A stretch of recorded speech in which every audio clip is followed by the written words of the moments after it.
жижигтэн зөвлөлийн дэмжих зорилгоор олгож байгаа энэ зээл нь өөрөө арга нь буруу байна, систем нь буруу байна. Татвар төлөгчдийн мөнгө энийг бид нэр засгийн газар сангийн ам бол хамгийн зөв үр ашигтайгаар зарцуулах гэж байна.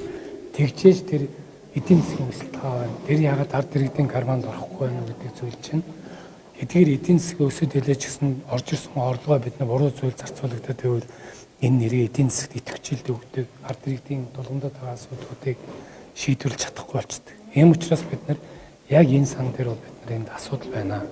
Энийгээ зэгслээч гэдэг байдлаар 2 жил 18 оны төсөв өргөн мэдүүлэгтээ мөнгө тавиагүй 19 оны төсөв өргөн мэдүүлэгтээ бас мөнгө тавиагүй орж ирсэн.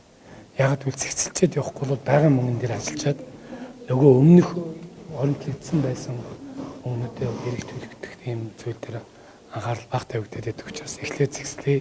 Тэгээ шинэ юугаар ажиллаад байгаа одоо эргэлтээ байгаа одоо сангууд дээр мөнгөний эргэлдүүлээд явах ийм зарчмыг л санал болгох. Нийтдээ ер нь энэ жижиг дунд үйлдвэрлэлийн хэлбэрээр олгох боломжтой сан дээр хичнээн мөнгө байна уу гэхээр маш хэмжээний мөнгө байна. За жижиг дунд үйлдвэрлэлийн дэмжих сангийн өөрийнх нь одоо 340 тэрбум. Дахиад дээр нь JICA-гаас авсан 2 үе шаттай зээлийн 150-аад юм. За бусад ингээд янз бүрийн ИФА-ийн Азийн хөгжлийн банкны гээд ийм нийт их өсрөд байгаа байхгүй юу? 500 тэрбум төгрөгийн их өсрөд бэлэн байгаа юм.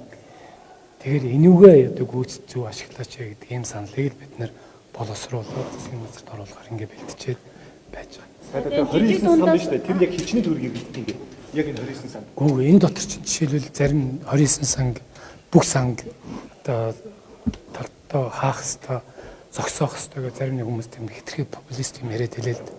Гэтэл энэ дотор ч эрүүл мэндийн даатгал байх шүү дээ. Эрүүл мэнд, тэтгэврийн даатгал сан байж. Энэ чинь зогсоох боломжгүй.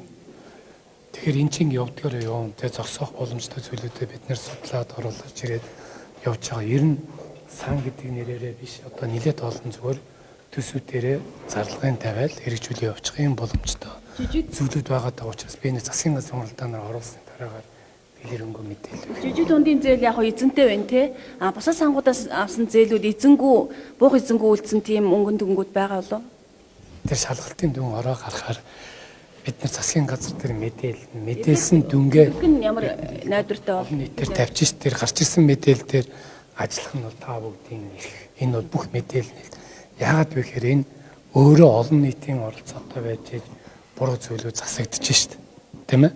Тийм учраас энэ шалгалтын дүнгээ тавина. Тэгээ дараа нь хэвлэл мэдээллийн ажиллагч заавал сонирхч хүмүүс нэмээд хийх нь бол нээлттэй ш. Магадгүй бидний дутуу хардсан зүйлийг нөхөө гаргаад ирчихэж болно. Тэр бүгд бол нээлттэй тэрэн дээр арга хэмжээ аваад үндэслэлтэй үед бол засгийн газар шуурхай арга хэмжээ аваад явж байгаа ш. Тэр нь бол тэр мөнгийг эргэж төвлөрүүлэх нь гол үр дүн шүү дээ. Эргэж төвлөрөх найдвар хэр байгаа. Сангуудын ажиллагаа одоо уг нь та бүгд хэлсэн нийт засгийн газрын 29 сан дээр бүх сангууд дээр ийм арга хэмжээ одоо авна гэдэг саналаа сангийн ам бол боловсруулаад бэлдээд дуусгацсан байна. За өнөөдрийн засгийн газрын уралдаанаар уг нь оруулахар төлөвлөсөн байсан ч гэсэн нөгөө зээл олгогдоод явдаг 3 сан хөдөөж хуун одоо өнгө үйлдвэрийн сайд улаан сайттай холбоотой асуудал байгаа. Сайд маань өөрөө гадаад томилттой явж байгаа учраас ирэхээр одоо дараагийн урлаар одоо сайдыг байх үед энэ асуудлыг реакц материал бол бэлдсэн байж байгаа. Эрдэнэ шүү яриад байсан шүү дээ. Энэ эдгээр нэгэн чуулганаар хүүг урдчилж авдаг байгаа юу та доторын бүхэл. За эхлээд тэр тусгай сангууд дээр бол нэлээд хэдэн сангуудыг татан болгох санал оруулахаар бэлтүүлүүлж байгаа. Хэд хэдэн санг татан богдох юм сангууд байна. Зарим үйл ажиллагааг сайжруулах зүйлүүд байна. Ерөнхийдөө бол энэ сангуудыг зарчмын үед бол ил тод болгох шаардлагатай. Хамгийн гол олон нийтийн оролцоог нэмэгдүүлэх шаардлагатай. Нэг сангаас зээл аваад, нөгөө сангаас зээл аваад, нөгөө санд буцаагаад байгаа зүйлүүд бол гарч ирж байгаа. Тэгэхээр энийг бол энэ авсан бүх зээлийн мэдээллийг энэ Монгол банкн дээр байдаг зээлийн мэдээллийн сан дээр бүртгэдэг. Дэн дээр оруулж иж дараа нь зээлээ олох гэх мэтийн юм зүгээр зохион байгуулалтын ажлыг шуурхай авч хэрэгжүүлснээр зэгцэлчээр олон асуудлууд бас байна гэж үзэж байгаа. Тэгээ энийг бол бид нэр засгийн газрын уралдаанаар ороод шийдэгдсэн дараагаар та бүгд хэлье. Хууль эрхний байгууллагаар шалгагдах асуудал юу байгаа мэй гэж ойлголоо. Угаасаа шалгаа явж байгаа юм бэл.